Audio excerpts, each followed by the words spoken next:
Les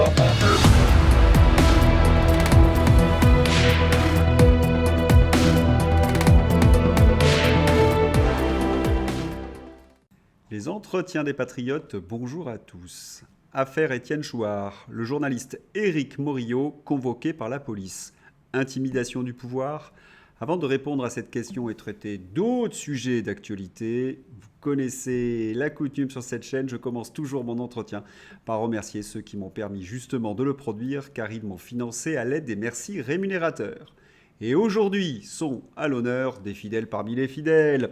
Nono Broquet, Claire Dumay, Stéphane S, Philippe Bohen, Pierre-Louis Garnier, Luc Tobiana, Stéphane Méline, Farisme et Thierry V. Merci à eux du fond du cœur.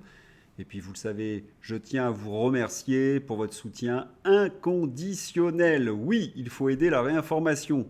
Mais comment faire? Eh bien, c'est très simple, on lève le petit pouce, on écrit de gentils messages et on diffuse sur d'autres réseaux sociaux.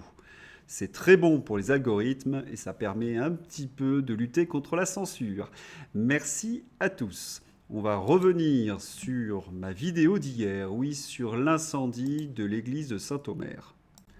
Hier, donc, je vous expliquais que de nombreux incendies d'églises étaient le fait de cette ultra-gauche composée de fanatiques et de marginaux. J'illustrais mon propos avec l'incendie de l'église Saint-Jacques à Grenoble. Je vous remets le lien dans ma description de la fiche Wikipédia des attentats justement de cette ultra-gauche des années 2018 à 2023. Les suspects appartenaient tous au milieu zadiste, antifa et des squatteurs. Eh bien, pour Saint-Omer, c'est le même profil, bien évidemment. Quand on connaît un petit peu les dossiers, on reconnaît également leur façon de faire. Et la police n'a pas eu à se creuser les méninges pour arrêter le suspect.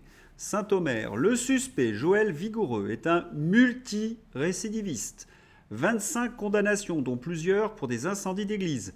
Il expliquait lors d'un procès haïr les curés car ils sont tous, vous lisez le mot, outre le rap, le sexe et les voitures, il suit sur Facebook du contenu antiraciste et sur l'islam. Et oui, dans ce type d'affaires, nous avons toujours les mêmes profils. Des marginaux fanatisés par le discours antifa et lorsqu'ils ont fait un séjour en prison, comme ce Joël Vigoureux, ils en ressortent islamisés. Et le plus flagrant dans toutes les affaires antifa que j'ai pu suivre, c'est leur totale impunité. Les médias excusent ce genre d'agression. Oui, leurs exploits entre guillemets sont célébrés par des journaux comme Mediapart ou L'Aberration. Cette idéologie gauchiste fait mal à la France, fait mal à notre jeunesse. Il suffit qu'il y ait donc le mot catholique pour que ces vandales d'un nouveau genre se déchaînent. Associations catholiques, secours catholiques ou librairies catholiques, tout est souillé, tout est détruit.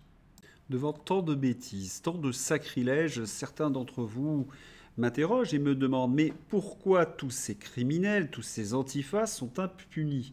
Parce qu'ils sont les bras armés des mondialistes et que ces mondialistes veulent détruire notre nation, veulent détruire notre civilisation. Et comme nous chrétiens, nous sommes attachés justement à nos traditions, à notre histoire, nous sommes des cibles prioritaires. Et il faut également ajouter que la morale chrétienne s'oppose frontalement à leur agenda sociétal. Et pour bien comprendre la filiation entre cette gauche, ces élites et les antifas, il suffit d'une seule photographie. Que voyez-vous? La Merluche avec l'antifa devenu député de la France Insoumise, Raphaël Arnaud. Tout est dit, non? Autre photo qui explique bien des choses, et notamment le discours d'Emmanuel Macron, c'est cette photographie. Donc, vous reconnaissez Marlène à gauche, oui, celle qui posait nue dans Playboy et qui a été ministre, et à droite, eh bien, c'est son papa, Jean-Marc Schiappa. Eh bien, le papa est quelqu'un de très puissant dans un certain réseau et il a dirigé la Libre Pensée, c'est-à-dire une association anticléricale qui milite pour effacer la culture française avec ses crèches, ses marchés de Noël, ses calvaires. Et tous ces gens sont mondialistes, socialistes, de gauche, européistes. Petit exemple, Plorec sur Arguenon, un calvaire vieux de 74 ans condamné à être démonté. En application de la loi de 1905, le tribunal administratif de Rennes, saisi par la Fédération départementale de la libre pensée, Papa Marc Schiappa, Jean-Marc Schiappa, a condamné le département des Côtes-d'Armor, jeudi 18 novembre, à démonter d'ici 3 mois un calvaire situé sur le domaine public à Plorec-sur-Arguenon. Voilà, notre France disparaît petit à petit devant nos yeux. Et ce sont ces fanatiques du libre-échange, ces hommes de réseau, du mondialisme, du Parti socialiste, de la France insoumise, qui en sont les principaux responsables. Et que veulent-ils mettre à la place? J'y répondrai dans un instant. Mais auparavant, l'affaire Étienne Chouard, Éric Morillo. Oui, Éric Morillo recevait le 23 juin Étienne Chouard dans Les Incorruptibles. L'émission suscite de nombreuses réactions, notamment à cause des positions d'Étienne Chouard sur la Palestine. Éric Morillo s'en explique le 24 juin dans un tweet. Les propos tenus par mon invité, Étienne Chouard, dans ma dernière émission, peuvent relever, en l'état actuel du droit, du délit d'apologie du terrorisme et ont suscité des polémiques que je n'ai jamais souhaitées. Ayant fait mon travail de journaliste, j'ai montré au cours de l'interview mon opposition à ces propos. Dans un souci d'apaisement des esprits, je prends la responsabilité de supprimer les passages polémiques de la vidéo. Tout le monde comprendra que la liberté d'expression, que j'ai toujours défendue, ne permet pas d'outrepasser les bornes de la loi. Eh bien, malgré ce tweet, Éric Morillo se retrouve au commissariat. Pour avoir réalisé une interview d'Étienne Chouard, Éric Morillo est convoqué par la police. Mais nous sommes en démocratie 1. Total soutien à vous, cher Éric. Il va devenir de plus en plus difficile d'exercer son métier de journaliste en France. C'est quand même complètement dingue. Si un invité tient des propos orduriers qui tombent sous le coup de la loi, le journaliste ou la plateforme ne doivent être jamais incriminés, mais celui qui a tenu ces propos. Parce que être responsable des paroles des autres est un procédé totalitaire et c'est un moyen très efficace pour censurer. Et bien évidemment, les journalistes aux ordres s'en félicitent. C'est la première fois que la justice va aussi loin. Pourquoi la mise en examen de Pavel Durov et la suspension de X au Brésil sont des tournants. La justice des États démocratiques muscle sa réponse face à des plateformes qui ne jouent pas le jeu de la coopération et placent leurs fondateurs devant leurs responsabilités face à la diffusion de désinformation et de contenus illicites.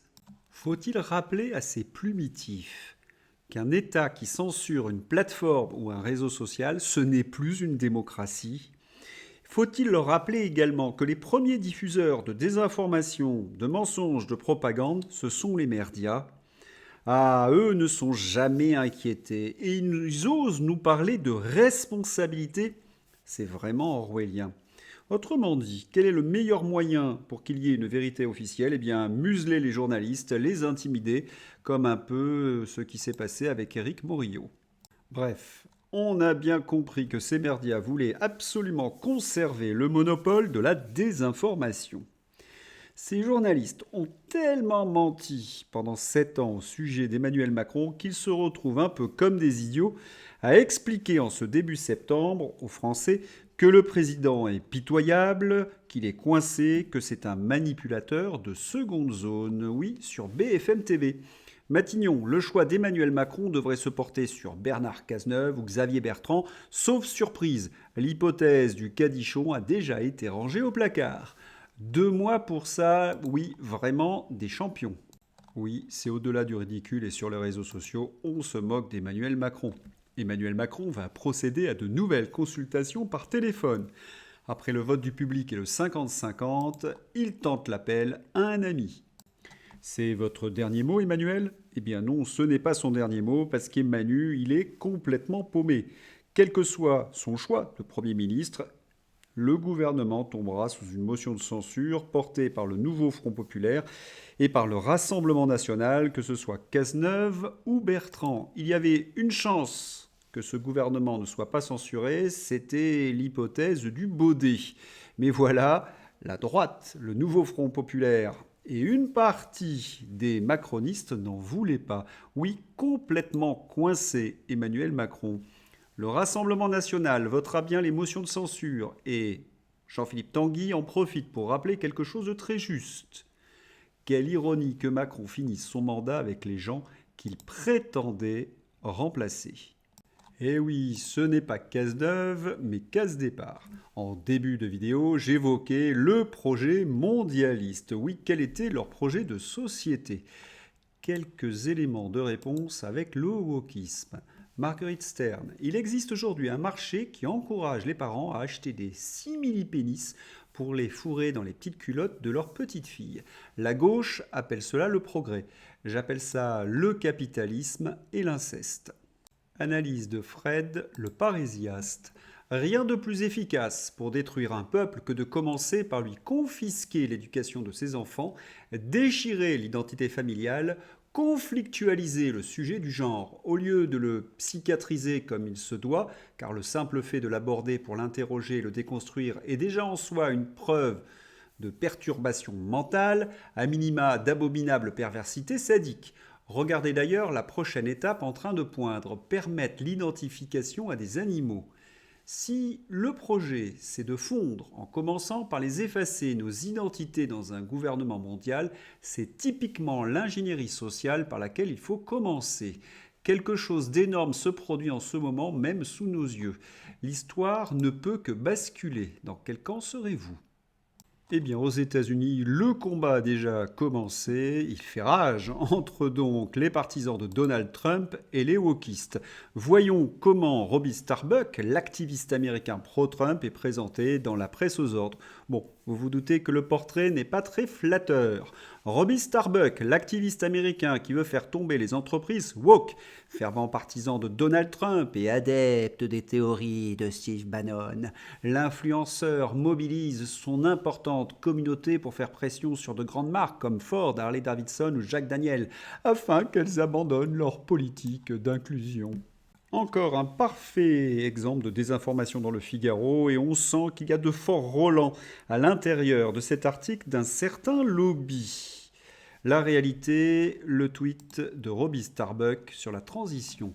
L'American College of Pediatricians vient de publier une déclaration appelant nommément toutes les principales associations médicales pour avoir poussé l'engouement pour la transition de genre chez les enfants.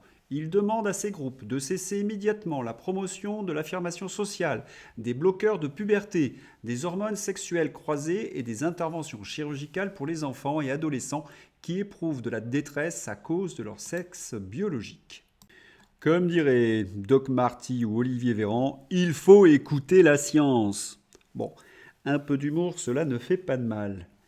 Mais quel est le résultat de ce projet mondialiste, ce projet woke sur nos adolescents? Une illustration avec une publicité hilarante. Oui, hilarante, je n'arrive pas à me convaincre que c'est une vraie publicité. Mais palme d'or à la jeune actrice pour son incarnation du wokisme hystérique. La nouvelle pub de Grand Frais, caricaturant une adolescence woke perturbée, est juste excellente et savoureuse. C'est dans ma description, ne ratez pas cette publicité. Vous pourriez me rétorquer si vous l'avez visionné, c'est de la fiction. Eh bien, on va passer à la réalité. Un homme a été agressé par un trans en jupe pour avoir porté une chemise Trump en public. Vidéo également dans ma description. En définitive, ils veulent détruire notre culture, notre civilisation, notre liberté d'expression pour mettre en place le projet mondialiste woke. Que dire? Dingue peut-être. Et comment veulent-ils y arriver? En nous faisant rêver avec Manon Aubry. Si demain les sans-papiers arrêtaient de travailler, votre commande Deliveroo ne serait pas commandée. Waouh, quel magnifique projet porté par la France insoumise. Le retour de l'esclavage et du trafic humain. Ils ne nous déçoivent jamais. International, Vladimir Poutine s'est rendu en Mongolie. Selon Zelensky, il pourrait être arrêté parce que la Mongolie est signataire de la Cour pénale internationale. Les photos de son arrestation. Les premières images de l'arrestation de Vladimir Poutine en Mongolie. Bien évidemment, c'est une plaisanterie, mais la presse aux ordres a discuté de cette éventualité pendant 2-3 jours à grands coups d'articles. Oui, ils sont vraiment débiles. Vladimir Poutine s'entretient avec le président de la Mongolie à Oulan-Bator. Le président russe s'est entretenu ce 3 septembre à Ulaanbaatar avec son homologue mongol. Les dirigeants des deux pays ont discuté du commerce, de l'énergie, de la coopération militaire et de l'éducation, ainsi que des enjeux de la scène internationale et régionale. Pendant ce temps, sur le front, bien plus à l'ouest que la Mongolie, l'armée russe progresse. Je vous montrerai les cartes vendredi ou dimanche en fonction du numéro de Xavier. En Ukraine, c'est le marasme. Démission en série de responsables politiques avant un nouveau remaniement gouvernemental. Des ministres et un conseiller présidentiel ont quitté leur poste. Plus de 50% des membres du gouvernement sera remplacé, a écrit le chef de file des parlementaires du parti au pouvoir. Mais quelles sont les raisons de ce grand nettoyage? Un mécontentement populaire dû aux échecs militaires? Certainement. La peur des enquêtes au niveau de la corruption? C'est fort possible. Éclaircissement avec Philippe Béchade.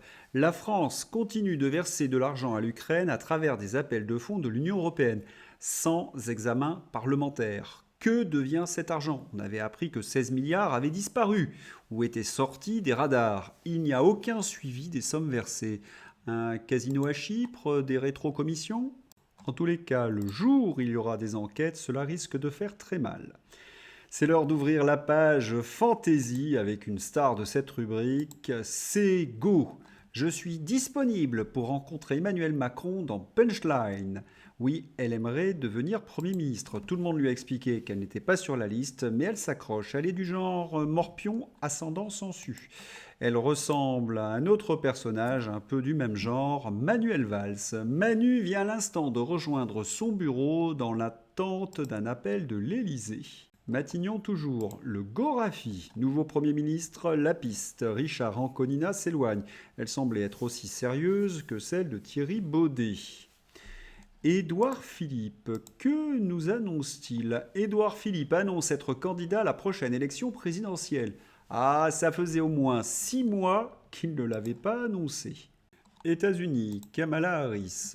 Petite astuce, lorsque vous prétendez être au téléphone en passant devant la presse, en descendant d'un avion, évitez de brancher les écouteurs pour que les autres puissent les voir et en même temps tenir le téléphone à votre oreille.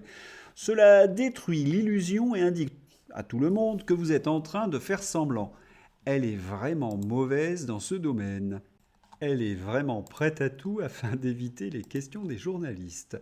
Sévice public, la 5. Les bobos bien pensants de C'est à vous s'extasient devant un Philippe Catherine tout nu sur une plage de grande écoute. C'est quand que l'Arcom dégage cette émission? Allez, j'espère que vous avez apprécié cet entretien. Je vous souhaite une excellente journée. À bientôt. Au revoir.